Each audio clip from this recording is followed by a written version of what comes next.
मेरा नाम सीएस कुमार पटेल, सीतपुर गोकुल से। सुबह ब्रश करते समय मैं ये पट्टी निकल गया था भूल से।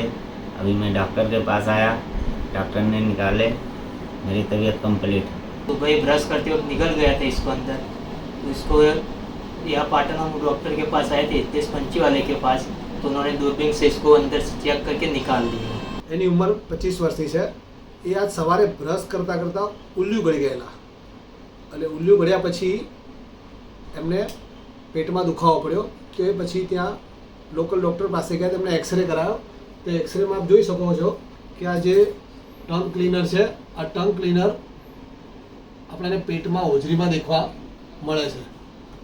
તો આ ટંગ ક્લીનરને અમે એન્ડોસ્કોપી દ્વારા હોજરીમાંથી રિમૂવ કરીએ છીએ અને લગભગ કલાકમાં પેશન્ટ કમ્પ્લીટ ઓલરાઇટ છે અને હવે અમે એમને રજા આપીએ છીએ। તો મારે એ જાહેર જનતાને જણાવવાનું કે તમે જ્યારે ટંગ ક્લીનર કરતા હોય, બ્રશ કરતા હો અથવા કોઈ પણ વસ્તુ મોઢામાં નાખો તો ખાસ ધ્યાન રાખવાનું કે આપણે બાય મિસ્ટેક એને ગળી ના જઈએ। અને જો ગળી જવાય તો ગભરાવાની જરૂર નથી। તમારે એવા નજીકના એન્ડોસ્કોપી સેન્ટરમાં જવું જોઈએ। તો આ બધી વસ્તુ એન્ડોસ્કોપી દ્વારા ઇઝીલી રિમૂવ કરી શકાય છે અને પેશન્ટ લગભગ કલાકમાં ડિસ્ચાર્જ મળી જાય છે। આમ પેશન્ટ મોટા ઓપરેશનથી બચી જાય છે।